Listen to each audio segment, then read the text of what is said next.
¿Qué tal? Hola, muchas gracias. Gracias. No, pues gracias a ustedes por tomarse tiempito esta mañana para venir a escucharme. Bueno, para empezar, una breve introducción de lo que voy a hablar ahorita.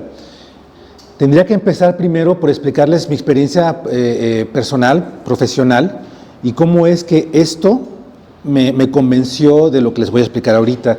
Yo empecé como guitarrista aquí en la Universidad Veracruzana y después me hice posgrado en Estados Unidos. Tuve la suerte de vivir en una época donde había más becas y más oportunidad. Cada vez es más difícil, estoy consciente de eso, pero no, hasta ahorita todavía no es imposible. Entonces llegué a un lugar donde, en Estados Unidos, en Los Ángeles, donde domina más o menos, bueno, Los Ángeles es un crisol de culturas, hay muchísima técnica, muchísimos tipos de guitarristas ahí, europeos, norteamericanos, pero principalmente en la escuela donde estuve domina esta, digamos, como visión de la escuela de Pepe Romero, Scott Tennant, ¿no? El Pumping Nylon, allá es la Biblia, etcétera, ese tipo de situaciones. Lo que me gustó mucho de esta escuela, no hablando en términos concretos de técnica, pero sí en la actitud de poder resolver, ¿no? La técnica se resuelve de la solución más fácil, más lógica, más clara, es la más correcta, lejos de irte por muchos lados, ¿no? Entonces eso me ayudó a limpiar muchos conceptos, no solamente de técnica, sino de cómo abordo las obras, cómo abordo mi actividad profesional. Al mismo tiempo, en el posgrado, tuve la oportunidad de irme o poner un pie en la música antigua. Esto fue realmente un regalo y algo muy fortuito. Y en alguna ocasión les contaré cómo fue exactamente la transición. Pero allá conocí a Jim Tyler, que es un maestro, bueno, ya falleció. Fue un laudista muy famoso de la época donde hubo un boom en la música antigua en Londres. Estoy hablando de los 80s, con el consorcio de música antigua de Londres. Christopher Hogwood, Bowman, mucha gente ahí que después se fue hacia la dirección, hacia la viola da gamba, laúd. Entonces tuve la fortuna de estar con Jim Tyler en sus últimos años, ¿no? Entonces él me dio la oportunidad de empezar con el laúd. Y fue muy interesante porque no se trata de solamente tocar el laúd como solista, como hacemos en la mayor parte del tiempo como guitarristas, sino que el laúd, gran parte del trabajo tiene que ser colegiado en ensambles, acompañando, ¿no? Hablando, estando todo el tiempo con flautistas, cantantes, cuerdas. Entonces te da una forma diferente de trabajar, ¿no? Empecé a apreciar lo que no teníamos en el mundo de la guitarra, no al menos de forma normal, ¿no? Y bueno, y finalmente allá también en Estados Unidos tuve mis primeros acercamientos a la dirección instrumental. La dirección coral no me gustaba mucho, pero la instrumental me gustaba mucho, entonces estuve ahí. Y el asunto con la dirección, y sobre todo una vez que regresé a Jalapa y empecé a trabajar con estudiantes y orquestas aquí en México, fue que fue muy claro que tenía que lograr una manera efectiva de comunicar mis decisiones de interpretación a un ensamble. No me podía, por ejemplo, tomar 25 minutos del ensayo para explicar lo que quería en términos de bla, bla, bla, porque perdía tiempo de ensayo, ¿no? De hecho, la administración del tiempo de ensayo es una de las cualidades más importantes en la dirección instrumental, ¿no? De la dirección de grupos, punto. Entonces, todo esto se mezcló y en la música antigua hay unas cuestiones ideológicas muy importantes en torno al concepto de autenticidad. Entonces, a través de estos años me he dado cuenta que al razonar sobre este concepto en los términos que ahora se aceptan en la música antigua y de alguna manera traerlo hacia mi labor como guitarrista y director, resolvía algunas situaciones, ¿no? De manera muy, muy clara, y es lo que quiero compartir ahorita, ¿no?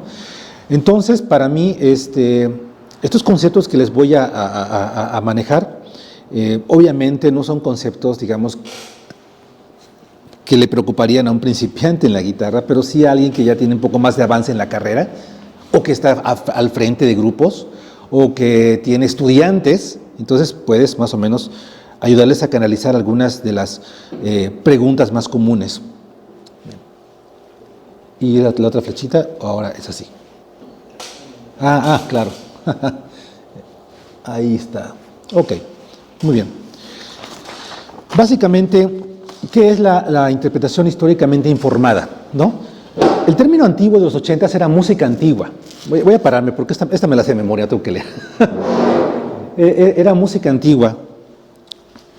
Obviamente, este tipo de actividad tiene un pasado, notorio y fácilmente rastreable, ¿no? Incluso hasta el siglo XVI, XVII, pero no me voy a ir tan lejos, ¿no? En los 80s hubo un boom de este tipo de intérpretes que buscaban instrumentos antiguos, ¿no? Tocar a la manera antigua. Entonces, todo esto está asociado con esos instrumentos, con las fuentes también, con las partituras, cuál es la edición que vas a utilizar, la forma de interpretar, etc. Y entonces, pues se pueden imaginar que todo el mundo se emocionó. O sea, quiere decir, estos grupos son valiosos porque tocan como quería el compositor que sonara su música, ¿no? Entonces uno dice, wow, qué interesante cuando se trata de Vivaldi, ¿no? Cómo tocamos Vivaldi con cuarteto de guitarras, o cómo tendría que sonar Vivaldi con los instrumentos originales, ¿no? Pero hay cosas muy interesantes al respecto. Vamos a ver. Primero los voy a emocionar con la música antigua y después los voy a angustiar sobre la música antigua. Hablamos de los instrumentos. Y eso fue muy importante, porque cuando empezó a haber este boom, había gente que decía, bueno, y yo, siendo pianista, ¿que ya no tengo derecho a tocar Bach? ¿O es más importante o más meritorio tocar Bach con el clavecín que con el piano? ¿No? Todavía había cuestiones ahí que resolver. Después, cuestiones de repertorio. ¿Hasta dónde abarca la música antigua? Seguro de la muerte de Bach, ¿no? Para atrás, ¿no? Pero, y no sé, Sammartini, o empujando un poquito más Beethoven, Mozart, o por qué más, a lo mejor Schoenberg. Hubo un director de orquesta, Roger Norrington, que hizo una vez un artículo para esta famosa revista de Early Music Journal, donde dice que como director de orquesta revisó las primeras grabaciones orquestales que tenemos. Esas grabaciones de disco, que se oyen todas rayadas, y las orquestas tocaban y sonaban muy diferentes. Cuestión de vibrato, entonación, tempo. Entonces, ojo, estas grabaciones son de 1930. ¿Qué es hasta 1930? Había una forma de interpretar que era diferente a como interpretamos ahora. Quiere decir que la música antigua incluso puede llegar tan lejos. ¿Y qué significa eso? Quiere decir que no solamente entran Mozart, Sammartini, Beethoven, Schoenberg, Mahler, Brahms. Estamos hablando de un buen repertorio, un repertorio muy vasto, que lo estábamos tocando a la manera moderna, ¿no? Entonces habría que pensar, ¿no? Ok, se tocaba diferente, entonces que debo tocarlo diferente, pero yo estoy vivo en el siglo XXI, ¿debo tocarlo como me gusta a mí, a mis audiencias? ¿O como les gustaba a las audiencias de antes? Es más, ¿cómo puedo saber cómo les gustaba a las audiencias de antes? Digo, ¿una cuija? Les explico, o sea, se empezaba a perfilar lo falaz del argumento de la autenticidad. Entonces, lo mismo con la intención del compositor, ¿no? Es que, a ver, yo soy laudista, ¿no? Tengo mi laúd, ¿no? Entonces, me paso en mi cuarto, en mi estudio, me busco comparo unos facsimilares, unas ediciones, me pongo a montar la obra, veo que suena bonito, eso me gustó, más legato, menos legato, ok. Y vengo y toco un gran concierto. Y porque soy Gustavo Castro, y porque hice un doctorado, y porque toco laúd, con toda la solemnidad, y les digo a todos ustedes que estoy tocando la música de Bach. ¿Eso ya me valida automáticamente? Quiere decir, yo estoy tocando según las intenciones del compositor. ¿Cómo las supe? ¿Cómo supe las intenciones del compositor? ¿Se dan cuenta? O sea, realmente lo que utilicé fue un método empírico, algo nada más que lo que me funcionaba y lo que me gustaba en ese momento, y se los di a ustedes, y ustedes me lo compraron. Entonces, ¿dónde está el elemento de autenticidad ahí? Fuentes documentales, por supuesto. Cuando hablamos de música antigua hablamos de no manejar cualquier edición, ¿verdad? Ustedes saben bien, cuando van a tocar alguna obra, algunos de ustedes que son muy puristas dicen, a ver, la sonatina en meridional según Segovia. No, Segovia cambió muchas cosas. Voy a irme al original, voy a ver quién lo editó, Hofstadter o alguien, ¿no? O sea, los hay, ¿no? Se ríen porque es cierto. Okay. Etcétera. Condiciones antihistóricas. Bueno, eso voy a hablar después, ¿no? y contrastes en el gusto musical. Perdón, creo que sí tengo que tocar esas dos cuestiones. Las condiciones antihistóricas de nuestro siglo tienen que ver con toda la tecnología y procesos que hacemos ahorita que nos han modificado el gusto musical. Por ejemplo, si ustedes escuchan una grabación de Mendelssohn, ¿no? Concierto de violín, vamos a decir Joshua Bell o Hilary Hahn, ¿no? Alguien. Vas a escuchar una versión que fue grabada muchas veces, que fue editada, seleccionado los mejores pedazos, y entonces escuchas algo que suena súper bien, súper perfecto, ágil, entonado, brillante, ¿no? Ok. Pero eso no existía en la generación inmediata anterior. O sea, yo cuando era estudiante no había Pro Tools, creo que no había Pro Tools todavía. No recuerdo bien. Pero ciertamente mi maestro no tenía eso. Ellos tenían que grabar y que saliera bien en una. O cortar los segmentos de cinta que hubieran salido bien y pegarlos. O sea, literalmente con pegarlos, pues, ¿no? Y todavía antes no existía eso. Quiere decir, nosotros cuando vamos a tocar el concierto de Mendelssohn, cuando vas a tocar en un recital, tienes en tu mente una colección de grabaciones fabulosas, Joshua Bell, Hilary Hahn, que no se equivocan en nada, ¿no?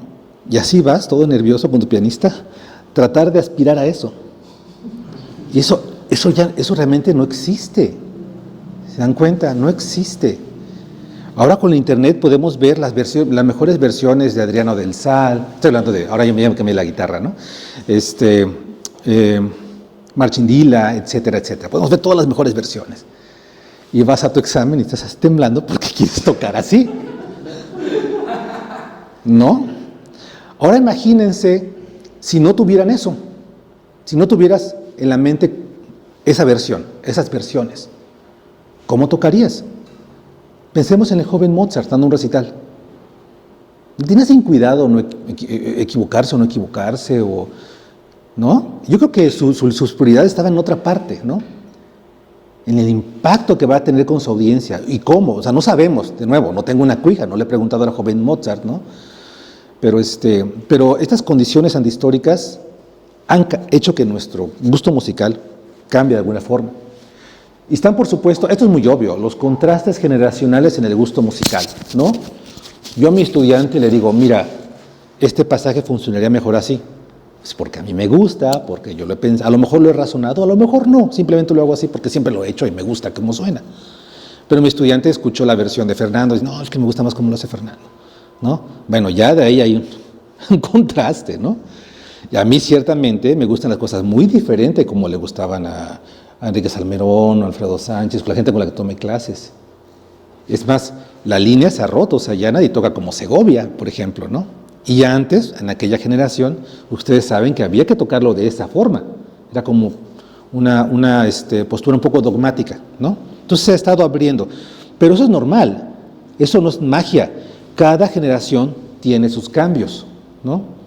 A mí me encantaba comprar un disco, tenerlo, poseerlo, incluso abrazarlo, leer el booklet, ver quién fue el productor, no lo conozco, pero debe ser muy bueno, ¿no? Etcétera.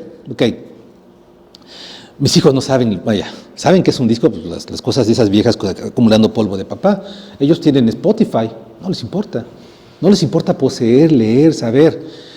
Un proyecto como el Pink Floyd, The Wall, un álbum, ¿no?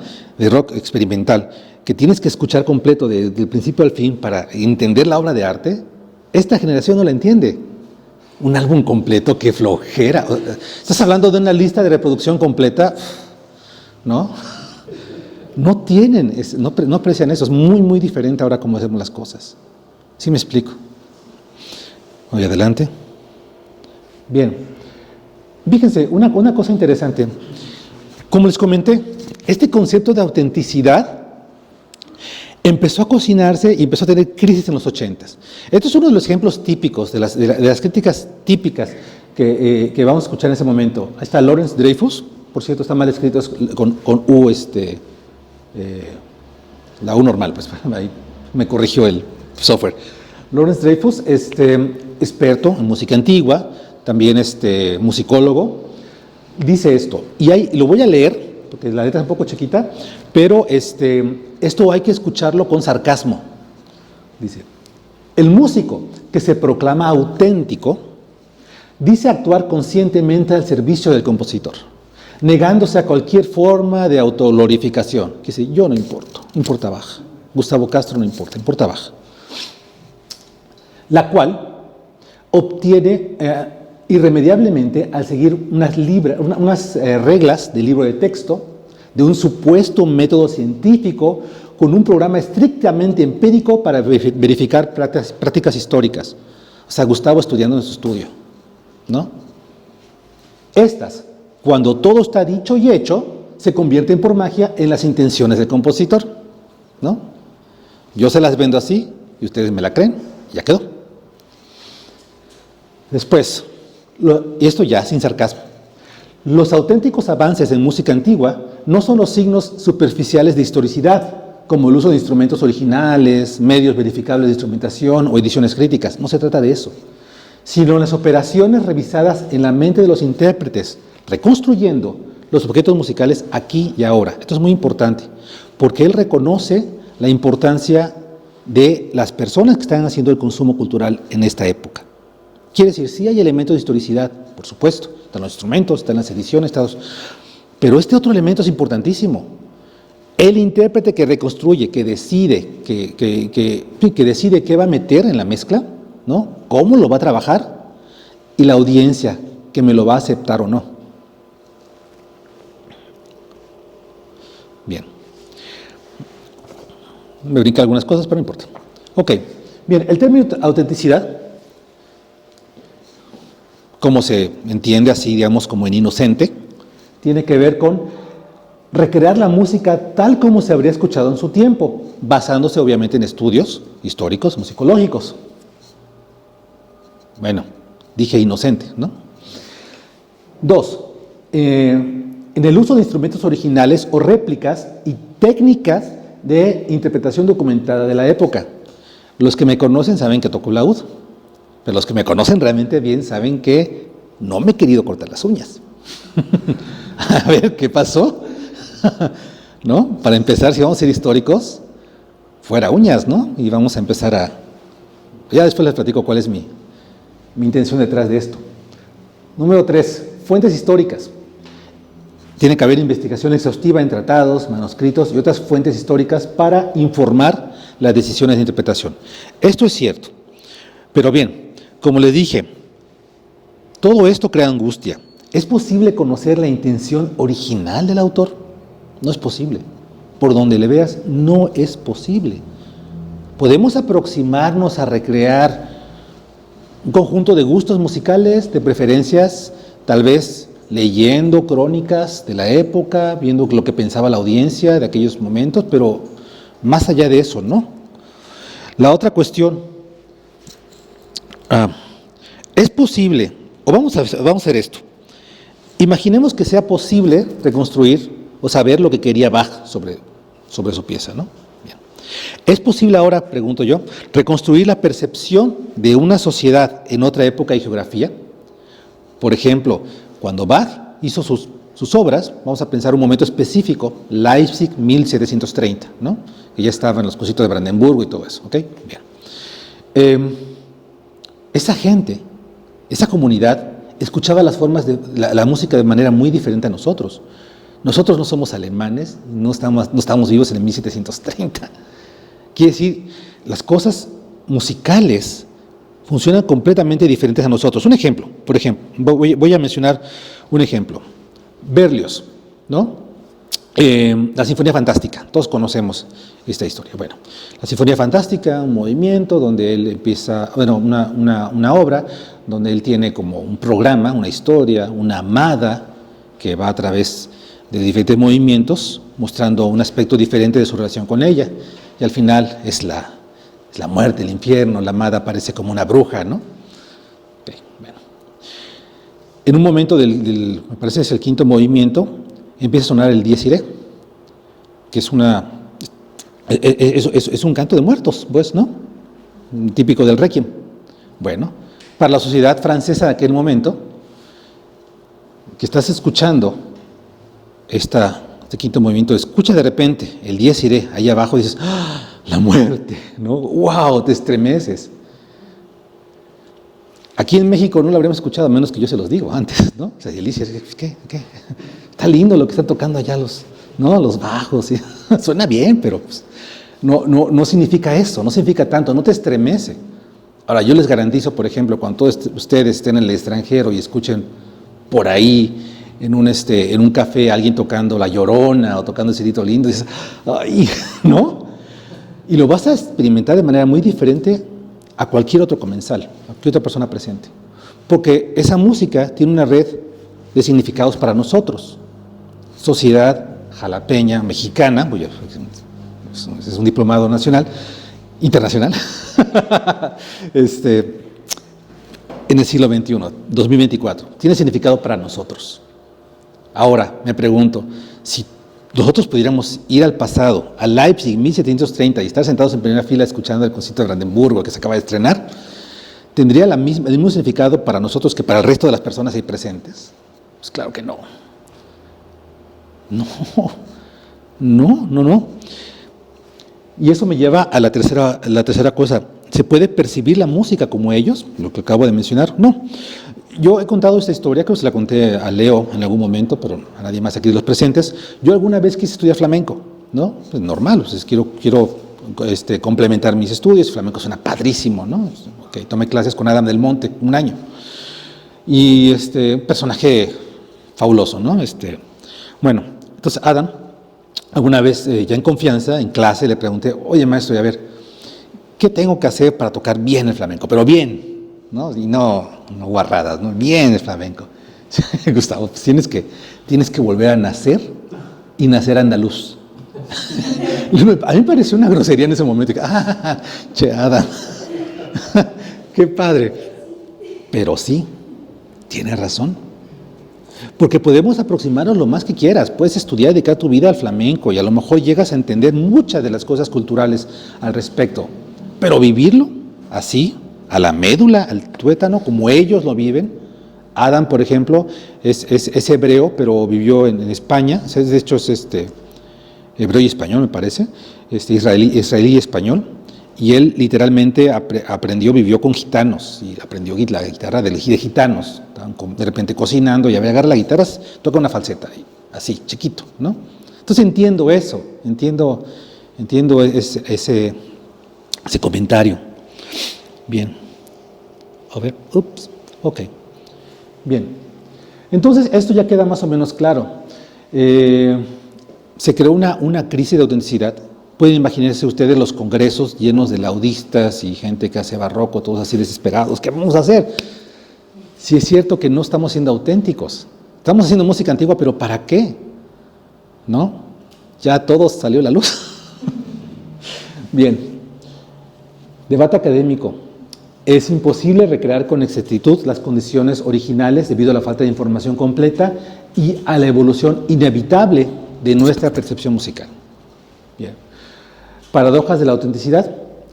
Cualquier intento moderno, o sea, de nosotros que estamos vivos, por ser auténticos, lleva inherentemente o está inherentemente influenciado por nuestras propias visiones. Ya el proceso, desde ahí, ya está contaminado. Perspectivas pragmáticas contra puristas. Esto me encanta. Hay dos corrientes de personas que precisamente pensando en la autenticidad, se deslindaron por ejemplo, opción 1, no hacer nada que no esté documentado en un texto. O sea, no muevo un dedo si no hay un tratado, un facsimilar que me dice que tiene que ser movido de esa manera, ¿no? Y de ahí córtate las uñas, de ahí utiliza cuerdas de tripa, ¿no? Etcétera. Y del otro lado, personas que dicen, bueno, pero esta música que estás haciendo está súper aburrida, horrible y bye, ¿no? Y los hay, ¿eh? Ustedes pueden checar en Google algunas grabaciones en YouTube y sí, hay los dos espectros. Entonces, de este otro lado, pues es importante cómo lo vas a dar a las personas, cómo lo vas a dar a las audiencias, vamos a modificarlo, vamos a hacerle cosas, vamos a hacerlo emocionante, ¿no? Y ahí tienes fenómenos como Jordi Savall, por ejemplo, ¿no? Y Jordi Savall es una persona muy inteligente, porque él está en ambos lados del espectro. Él tiene grabaciones comerciales para generar audiencias y generar recursos, y tiene grabaciones un poco más académicas, ¿no? Entonces, es un espectro muy amplio, música antigua. Y después, impacto en la interpretación. Pues esta crisis llevó a un cuestionamiento sobre estas prácticas interpretativas. Esto es muy interesante. Fíjense que en los 90s, en el 2000, la música antigua empezó a tener como un auge, ¿no? Se volvió muy popular. Es como lo nuevo es el antiguo. Es la moda, ¿no? Entonces, se empezaron a hacer cosas que no estaban como tan correctas, tal vez. Hubo un investigador, que su nombre se me escapa, quiero decir que era Taruskin, pero no es Taruskin, es alguien más, que habló de la metáfora de la manzana verde, que es una manzana que se ve muy rica, muy atractiva, pero no ha madurado.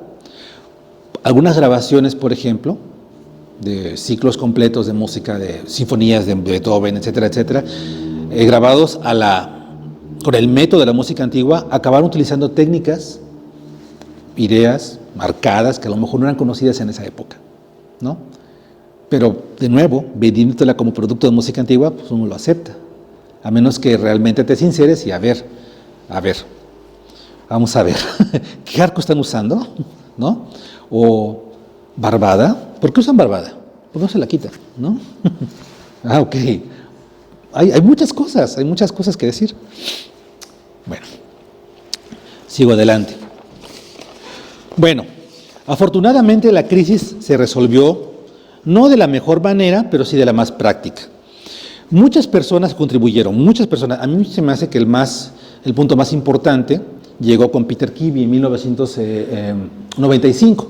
Él publica este libro, Authenticities, Philosophical Reflections on Musical Performance, donde pone el dedo sobre la llaga y dice, ok, cierto, no podemos saber las intenciones adecuadas del compositor, no somos una audiencia del pasado, entonces no podemos sentir como sentían ellos, ¿ok? Pero ¿qué podemos hacer para aspirar a tener un producto auténtico? ¿No? Vamos a ver. Él vamos a hablar de 4 estrategias o taxonomías. La primera es la autenticidad textual, quiere decir qué tan cercano estamos al texto, ¿no? Si ustedes revisan ahorita algunas grabaciones de la Arpellata, van a escuchar música de Monteverdi, de 1632, perdón, en los Scherzi musicali, donde empieza a sonar un poquito como jazz. Bueno, eso es jalar un poco. Sí, no, la idea, no, tampoco así, ¿no? Entonces sí hay que ser más acorde al texto, y de ahí qué facsimilar, qué edición vas a elegir para trabajar. Pero ojo, también dice esto Peter Kibbe, no crean que hacer todo lo que dice el texto es lo que estaba buscando el compositor, porque aún en la época barroca, por ejemplo, los compositores querían que el intérprete ornamentara, hiciera, cambiara, agregara. Entonces la cuestión textual va en los dos sentidos. Por ejemplo, Stravinsky era conocido por decir que todo lo que él quería estaba en la partitura. Bueno, pues entonces eso ya te da una idea. Si voy a tocar Stravinsky, ¿no? Que sí hay obra para guitarra, ¿no? Voy a tratar de ser muy apegado a la partitura. ¿Ok? Eso está muy bien. Yo me acuerdo hace muchos años tomé clases con un maestro italiano, hace muchos años, y me sorprendió su manera tan dura de ser al respecto de la partitura. Estaba revisando un Bach, mira, aquí Bach escribió esto con negra, y después silencio de negra, y tienes que hacer los silencios acá. Y yo, ok, y se me complicó muchísimo la partitura, pues punto, ¿no? Hacer exactamente lo que dice el texto. Si yo hubiera sabido lo que sé ahorita, ¿no? O sea, intenta hacer eso con el laúd. No puedes, a menos que tengas 9 dedos, estar tocando, no puedes evitar que la 13, la 12 esté sonando. No puedes. Puedes poner la cara así, tapar las cuerdas. No, es ridículo. ¿Ves? Bueno. Entonces, cuidado con la autenticidad textual. Va en los dos sentidos. Autenticidad sonora. Esto es interesante. Quiere decir, sí hay que estudiar cómo sonaban los instrumentos de aquella época, más o menos qué prácticas había, cómo se hacía legato, si se hacía legato o no, si había articulaciones no sé, glissando, etcétera, etcétera, cómo se escuchaba, cómo se percibía. O sea, tu tarea musical es ahí. Sí tienes que informarte.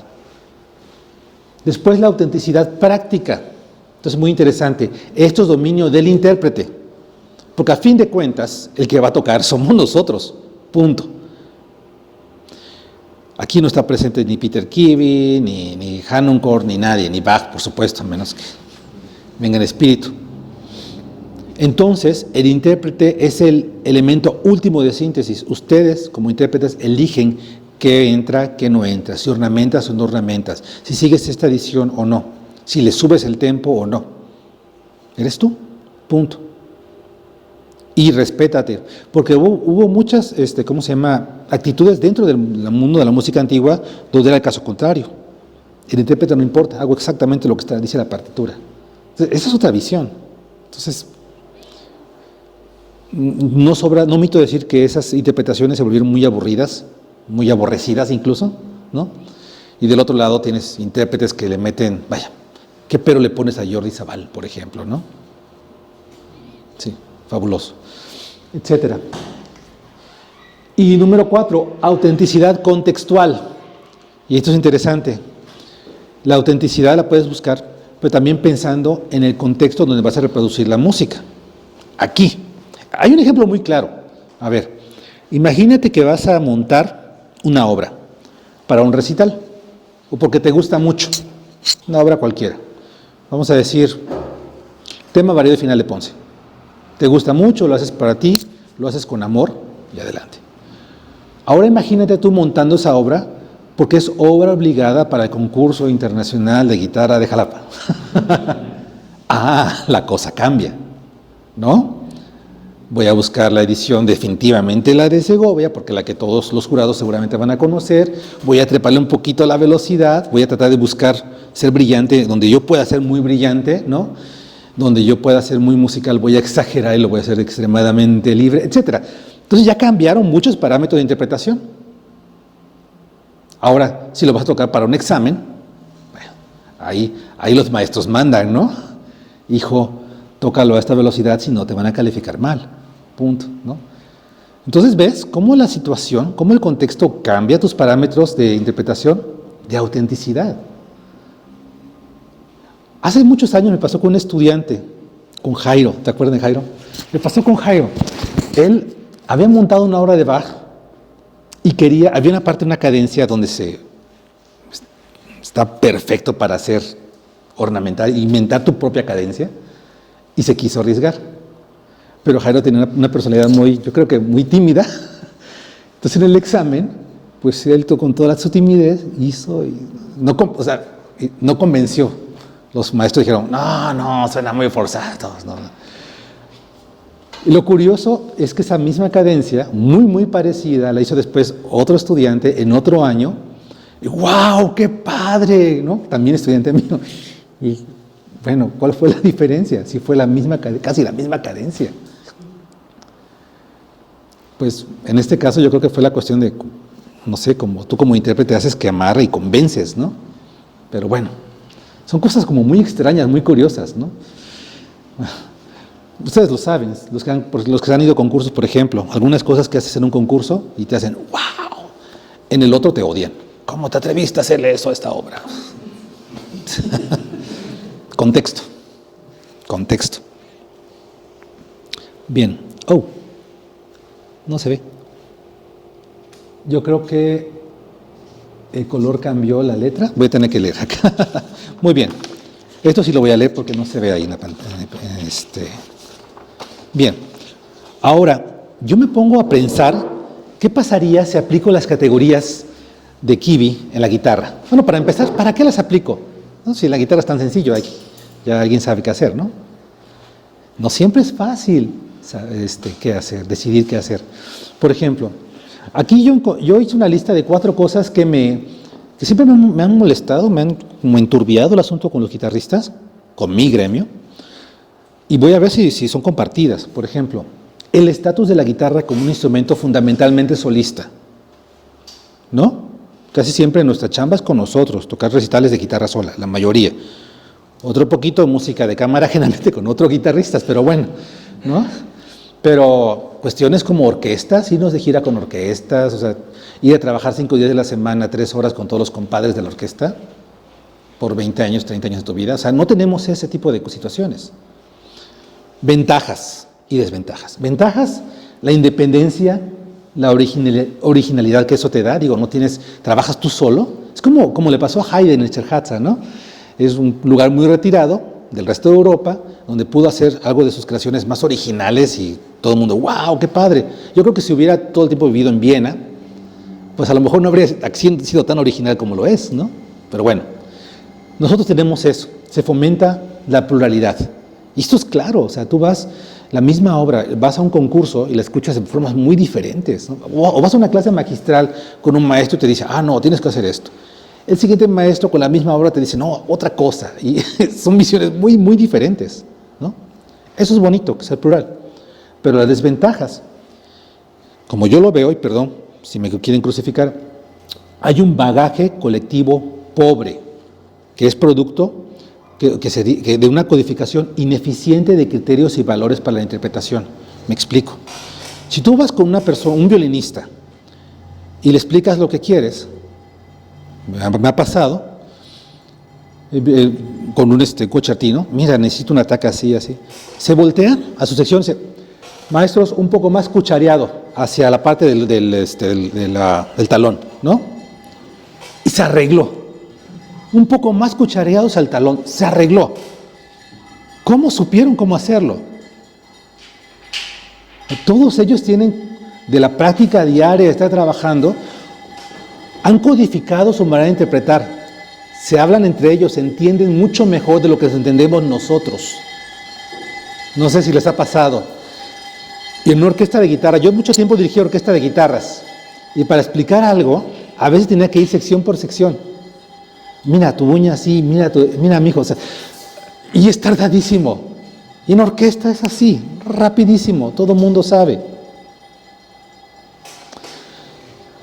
Entonces, otro ejemplo, por ejemplo, fandango jarocho. ¿Han ido a un fandango jarocho? ¿Sí? Entonces, tú vas y escuchas una tonada y dices, ya va a empezar, ¿no? ¿Cuál es la tonada con la que empieza? Ay, se me fue el nombre. Bueno, ok. Entonces ya está codificado. Empieza a sonar la música, la gente sabe que es un baile de montón, entonces ya sabes quiénes se pueden subir a la tarima, por ejemplo, ¿no? ¿Quién no? O sea, ya se la saben todos, ¿no? Ya saben la cuestión de las décimas, o sea, es impresionante. Y uno que es novato y está ahí, y llevas tu jaranita y ¡wow! Estás aprendiendo. Ya después de varios fandangos ya medio conoces cómo va la cosa. Los guitarristas no, o sea, los guitarristas yo he tenido en orquesta de guitarras incluso una vez. A ver todos, por favor, desde el número de ensayo 3. Número de ensayo 3, ¿qué es el número de ensayo 3? ¿Qué es el número de ensayo 3? Empezamos a tocar todos chuecos, ¿no? ¿Qué? Maestro, ¿dijo que compás 3 o del número de qué? Total. Cuando entendí cuál era el problema, dije, bueno, el 3 que está en el cuadrito es el número de ensayo 3. Todos. Y de ahí agarré el hábito. Cuadrito 7. No tenemos esa codificación. Y eso es un problema, no es una virtud. Cuidado. Hay muchas cosas que, bueno. Número 2, y a ver si latino también. En los guitarristas se prioriza la motricidad y la técnica instrumental sobre otras cosas.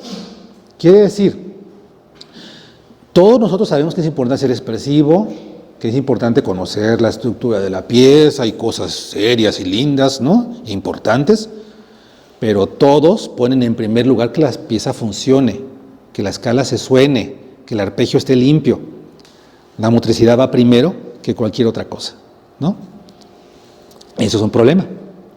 Es un problema. Número 3. Descuido negligente y generalizado con aspectos de teoría y análisis. No me digan que no. He tenido muchos estudiantes que llegan, maestro, ¿qué a tocar? la sonata de Ginastera, ¡yeah! Y el hombre no sabe distinguir primero, cuarto y quinto. Digo, pues bueno, madre de Dios. Y sí, hay mucha gente que toca música muy compleja sin conocer el idioma o saber qué es lo que está haciendo. Esto es grave, yo creo que es grave, porque sí lo puedes hacer, digo, lo han hecho. Te estudias un montón, te sale, escuchas muchas grabaciones, te salen. Pero para mí es el equivalente de concurso internacional de recitar poemas en ruso. Pues podemos estudiar un poema en ruso, escucharlo muchas veces, hacer la mímica, hacerlo incluso perfecto, ensayar un par de frases, pero si no sabes ruso, ahí estamos cojeando en la autenticidad, ¿que no? Y feo, y grave. Y qué bueno que lo digo en frente de guitarristas, ¿no? Porque no se escuchen de otros gremios, que también lo hacen. Pero, ok. No digo que hay que saberlo todo, pero sí hay que informarse. Hay que al menos querer informarse. Cómo funciona una pieza cuyo lenguaje no comprendemos. Número 4. Hay una relación ambivalente respecto a cuestiones de estilo musical y contexto histórico. Y esto me lo explico de esta manera. Todos hablamos del estilo. Voy a tocar una obra de Sor en el estilo de Sor. Entonces ya, ¿qué hacemos para dar el estilo de Sor? O sea, honestamente, pues agarro mi guitarra, me pongo más recto. ¿Qué hago? ¿Evítame? ¿Toco una romántica? Sí, toco una guitarra romántica. Bueno, imagínate que somos pobres, tenemos una guitarra normal. Tenemos la guitarra que pudimos comprar, ¿no? Una guitarra del maestro Rafael. No tenemos dinero para estar cambiando guitarras. Entonces, tenemos nuestra guitarra moderna, con cuerdas modernas, pero ¿qué hacemos de interpretación? A lo mejor tocar, no hacer tanto ralentando, tantos, ¿no? Y ya. Voy a hacer un legato. ¿Qué suena el legato? ¿Legato? ¿Les gusta o no? Sí lo metería en la receta de cocina, un poquito de legato, un poquito de... estoy preguntando cuál es el estilo de Sor, ¿a qué sabe Sor? ¿Cuál es el sazón de Sor? Giuliani. O sea, es que todos nos llenamos la boca hablando del estilo histórico, pero ¿en qué reside el estilo histórico? Por ejemplo, si te metes realmente a estudiar prácticas de interpretación del siglo XIX, se darán cuenta que tocar todo legato no era parte de su práctica, todo lo contrario. Ellos tenían un estilo que se llamaba sciolto o no legato, que debía ser el sonido normal. Carl Philipp Emanuel Bach, por ejemplo, dice que hay una diferenciación entre duración intrínseca y duración extrínseca de las notas. Por ejemplo, imagínate 4/4 corcheas, negras, 4/4. Entonces, la dirección, todas las negras valen lo mismo. Esa es su duración extrínseca, se ven iguales. Pero intrínsecamente, si está en tiempo fuerte, tiene que durar toda su duración. Si está en tiempo débil, debe durar 1/2 o 2/3 de su duración. Entonces, ta, ta, ta, ta, hacemos hoy en día. Antes era ta, ta, ta, ta. Eso no es legato. Virtualmente lo puedes rastrear hasta finales del siglo XIX. El legato que nos encanta a nosotros y que tanto énfasis nos hacen es algo más del siglo XX, XXI, más para acá. Pues no se espanten, o sea, nomás digo, nomás menciono esto y me voy. Ok. Entonces, como decía, el contexto histórico ofrece únicamente, según yo, para nosotros, un imaginario idealizado de sonoridades y conceptos extramusicales, el romanticismo, ¿no? Pobremente informado, que aporta un campo sobre el cual el guitarrista deja volar su imaginación. Y entonces voy a tocar legato y voy a vibrar.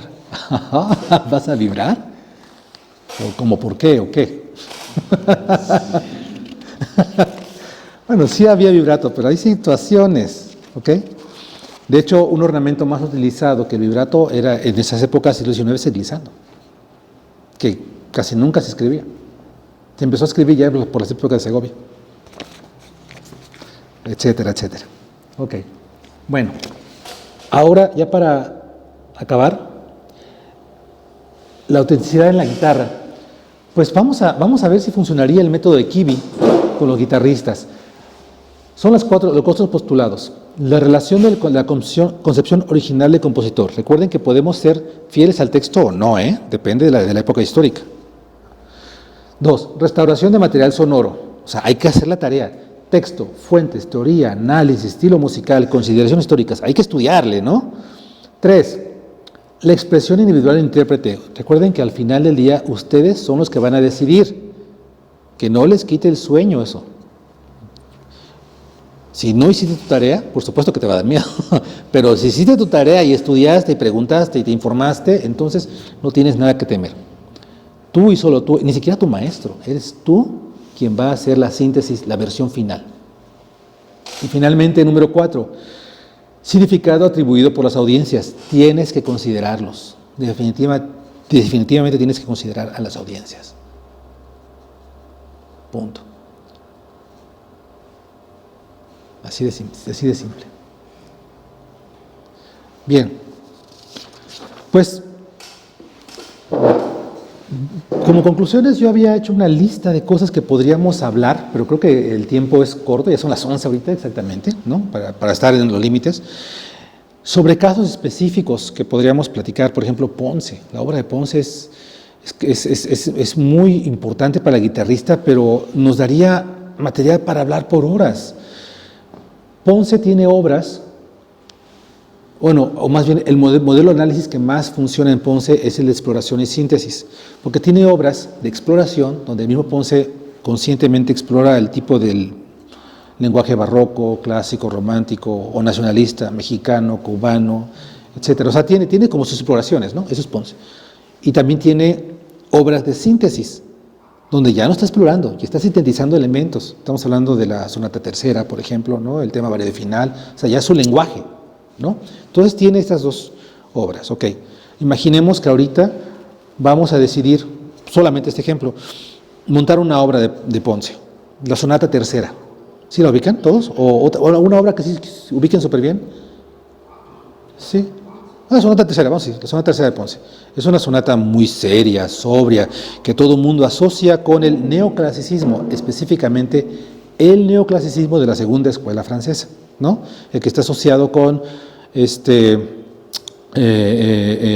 Paul Dukas, con Vincent Dandy, no sé si lo pronuncié bien, con Nadia Boulanger, ¿no? Ese tipo de obras. Bien, vamos a montarla. Ese neoclasicismo, si vamos a los libros de historia, a lo que decían sobre el neoclasicismo francés, se distinguía por su restricción de sentimiento, por su moderación, su claridad, su simplicidad. En algunos movimientos antecesores se le llamaba la nueva simplicidad. Era una escuela de gente que estaba chocada del romanticismo extremo. Los románticos con Wagner, me cortó las venas, no, la Valquiria, ya. Una generación de compositores que vamos a regresar a lo que es la esencia de la música, lo que lo hacía clásica, el neoclasicismo, lo simple, lo austero, contrapunto, ¿no? Formas claras, importantísimas, ok.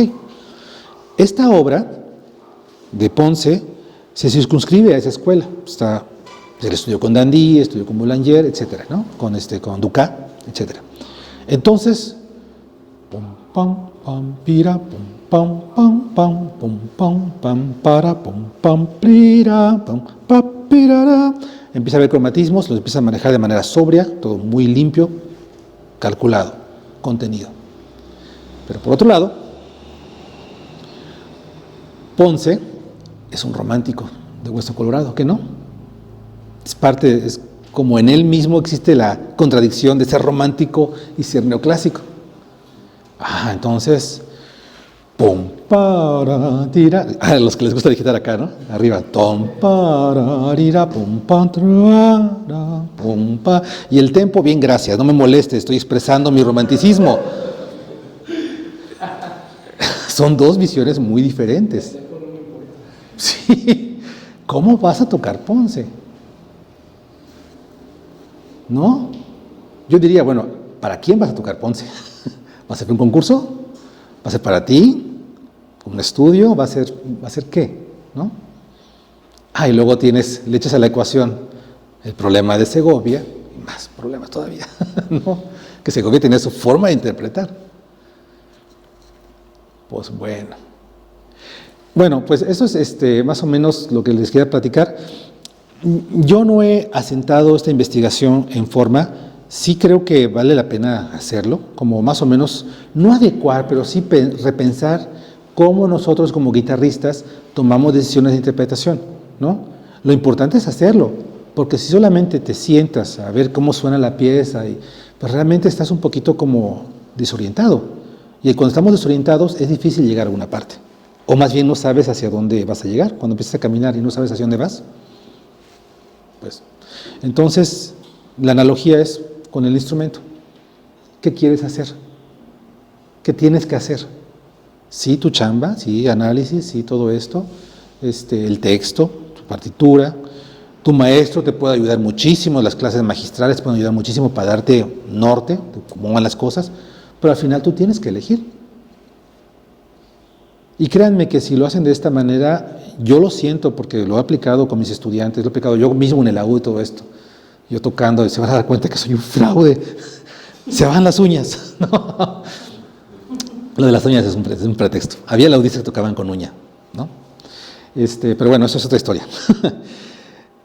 Entonces, al aplicar estas cosas, a mí me dan un estado de paz y de confianza y tranquilidad y de honestidad al saber que lo que les voy a entregar es producto de algo razonado, ¿no?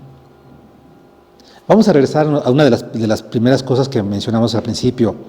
¿Está bien tocar Bach en el clavecín o en el piano? ¿Qué es mejor?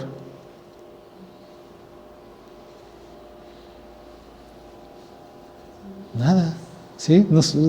Es que depende de lo que quieres lograr.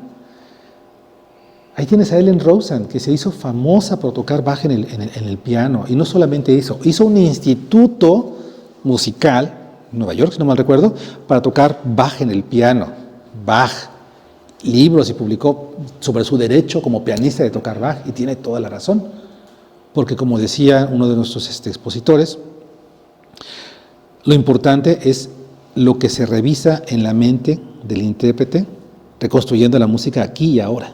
Punto. Bueno, es todo. Muchas gracias.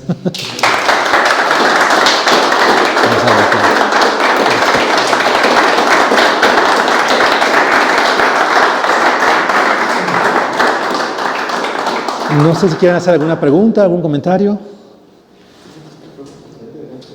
Jóvenes, ¿una pregunta? ¿Comentarios?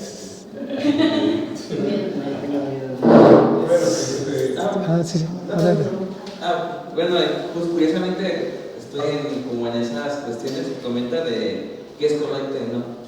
Porque pues ahorita en mi programa de titulación pues es pro tedesco y precisamente lo hice con italianos, ¿no? Para ver qué opinaban. Sí. Y todo lo contrario, ¿no? Es una cosa súper distinta de lo que yo había revisado con mi maestra, ¿no? En los que te complicas la vida, quita notas, y a mí no quites notas, por algo están ahí. Y también creo que decidí hacer un poquito caso a ellos porque me dijeron, al fin y al cabo lo que importa es cómo fraseas, ¿no? Si te está limitando, pues puedes quitar notas, no pasa nada. Y sobre todo porque empezaron a explicarme como ese raciocinio, no, pues mira, esto no lo revisó Segovia, esto nada más lo publicó Tedesco o así. Entonces como que dije, era información que realmente me hacía falta, ¿no? Porque yo no sabía, leí libros y todo, pero no sabía realmente el contexto que ellos tenían, ¿no? Por ejemplo, de edición, que esta edición la hizo este maestro, y la verdad dije, horrible, no le hagas caso. Y pues sí, sinceramente era complicado para mí. Y es como que lo elegí por el hecho de que me funcionaba y que sonaba como más cercano a lo que yo quería, que como me lo estaban pidiendo, ¿no? Entonces también por eso creo que es ese debate que siempre tiene uno, ¿no? O también, por ejemplo, una vez toqué baile y muchos me dicen, no, es que esto no se toca así, se toca un tono bajo. No, pero ¿por qué? O sea, como que, sí, por los efectos. Bueno, pero pues estoy tocando una guitarra, o sea, es una guitarra, no es un laúd, ¿no? Entonces como que siempre creo que es más fácil ser fiel a lo que tú quieres transmitir que a seguir esta escuela o esta escuela, ¿no? Simplemente puedes arrepentirte de todos. Eso, sí, ese es el punto, pues, exactamente al que quería llegar. Es curioso que mencionaste lo de los italianos porque te dijeron algo contrario a lo que me habían dicho a mí, ¿no? El italiano de hace mucho, no voy a decir su nombre, pero era súper, esto tiene que durar acá y como está en la partitura se hace de esta manera. ¡Wow! ¿No? Y ahora, sí, efectivamente. Lo importante es eso, tú como intérprete tienes una idea de lo que quieres lograr, pero ciertamente si no tuvieras esa información, tu proceso de tocar sería mucho más angustioso, ¿no? O sea, como que, ¿lo estaré haciendo bien? ¿Lo estaré haciendo mal? ¿Alguien me va a aventar algún tomate en este momento? ¿No? Perfecto, ¿no? Pues no tengo nada que decir. Qué bueno que estás haciendo ese repertorio, qué bueno que estás informando, ¿no? Y lo importante es que llegues a tu examen con la plena confianza de que hiciste tu chamba, tu tarea. Sabes para quién está dirigido, es un momento de titulación, pues obviamente tienes que demostrar algunas competencias, ni modo, ahora sí, estás como obligado a eso, ¿no? Tienes que demostrar tu velocidad, tus arpegios, tu técnica, tu conocimiento del estilo, sí, etcétera. Ok, va. Hiciste tu chamba, llegaste, me imagino que partiste de una buena partitura, tuviste que haber elegido una edición más o menos confiable, que te diera confianza, y adelante, ¿no? ¿Viste? ¿Mandé? No, bueno, es que ya ahora sucede que todo el mundo saca las cosas de internet y luego te encuentras ediciones rusas bien raras. ¿Qué es esto? Sí. Pero yo creo que también es bien complicado también a veces saber cómo filtrar la información. Sí. Bueno, yo cuando estoy con usted era saturado de libros, esto. Sí. Entonces era, incluso en esta etapa, ya terminé la maestría y todo, yo creo que hay muchas cosas que sigo sin saber y sigo preguntándome. Ahora estoy tratando, digo esa palabra, de tocar la suite 996 de Bach, ¿no? Ya por puro gusto, por puro placer, sin necesidad, ya sé que nadie me va a calificar, pero el de haber estudiado, y si vas con un purista que te dice, algunos, el laúd no hacía este tipo de ornamentación, ¿no? Incluso yo me sigo haciendo esas preguntas y el chiste es que estoy atorado en la current porque aún no sé cómo la quiero articular. La he estado estudiando sin ningún tipo de ornamentación, solo como las melodías y todo, y me sigo haciendo esas preguntas de cómo lo voy a hacer, y el chiste es que no tiene ningún ornamento porque no estoy convencido de qué ornamento me convence.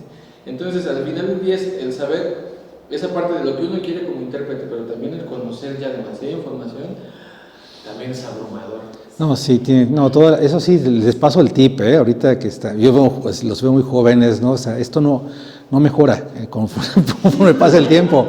No, es abrumador decir, es que la hacía así acá y al final me gusta ahorita, pero después ya también tiene uno esa construcción de ciertos prejuicios que salir de ahí también es bien difícil. Claro, como sabes más cosas, estás más consciente de lo que ignoras, ¿no? Sí, es que a mí por ejemplo, ser maestro me ha ayudado muchísimo, porque llegan estudiantes, algunos con preguntas que dices, si lo puedo ayudar, mira, es así, hijo, pero te encuentras a menudo, 1 o 2 veces por semana, unas preguntas que dices, yo jamás lo había pensado, es que no lo sé, déjame lo investigo. Sí, es terrible. Y eso es bueno, porque estás en el proceso de aprender, conocer. O sea, incluso te digo, a mí me daba mucha angustia el asunto de instrumento histórico. Yo doy clases de instrumento histórico también en la Facultad de Música, ¿no? Llegan estudiantes que quieren tocar laúd, vihuela, guitarra barroca, y si tengo alguna para prestar, adelante, se las presto y pues, tomamos clase, ¿no? Ok, va. Y me han hecho unas preguntas bien complicadas, pero bien complicadas sobre este repertorio. ¿Dónde se repite acá? ¿Dónde se puede hacer cadencia? No sé, recuerdo hace unos años Carlos Torres, ¿te acuerdas de él? Carlitos, es un caso. ¿Tú también lo conociste, Fer? ¿No? Carlos Torres es un guitarrista, buen guitarrista, de esos que tocaba bonito y sí, ganó un concurso, creo, en León, etc. Y dijo, ya, con la guitarra estuvo bueno, quiero tocar laúd. Se compró su laúd barroco de 13 órdenes, ¿no? El único instrumento que yo no tenía y que yo no había aprendido a tocar, de los que son conocidos, ¿no? Famosos. Híjole, yo toco laúd renacentista. A ver, pero te ayudo, tengo uno de 10 órdenes y toco teorba de 14, pero a ver, vamos a ver. No, una cosa completamente diferente, porque llegó directamente con lo pesado, con Weiss, con Bach, en la torre. está bien complicado resolver esto, pues como sea, aprendí muchísimo. Y así te va a pasar con tus obras, ¿no? Y el caso de Bach es especial, déjame decirte algo que te va a tranquilizar. Bach ya viene ornamentado, ya viene con esteroides, a diferencia de Telemann, Weiss, sí, porque en los compositores del barroco, o sea, Bach es un caso muy especial, en los compositores del barroco se espera que uno ornamente, o sea, si tú no ornamentas como intérprete, o sea, te dicen, ay, qué tarado eres, ¿no? O te habrían dicho, no sé, me lo dijo la cuija. Pero Bach, yo tengo mi sospecha, pero no está confirmada. Bach no confiaba en nadie. Bach escribía en su partitura absolutamente todo lo que él quería escuchar. O sea, este ornamento, esta tirata, este mordente, saturadísimo. O sea, nada más ver la partitura de Telemann, una sonata para violín, una de Bach. ¿Que acaso, por qué Telemann está en negras y corcheas y Bach así fusas? Porque Bach escribía todo, o sea, no tenía poca confianza. Yo creo que era por su labor como maestro, ¿no? Como cantor de Leipzig, que tenía que lidiar mucho con estudiantes y aficionados, ¿no? Entonces tenía que escribirles todo. Entonces yo creo que esa era la... Entonces, en ese sentido, tranquilo, incluso Evangelina Mascardi, Thomas Dunford, estoy hablando de los que son muy famosos en música antigua, laudistas, si tocan Bach sin agregar, no hay problema, sin agregar ornamentación, porque ya está muy cargada la partitura. Ellos hacen cositas muy tenues, ¿eh? Y otra cosa que te va a ayudar en la Courante, eso ya es título personal, juega con la cuestión del tempo. Ya ves que se articula como 2, 2 y 2, pero algunos compases como 3 y 3, como si fuera de miola. Juega más con eso y vas a ver que ya con eso tienes, ya no tienes cabeza para andar ornamentando. Sí. Sí, justo también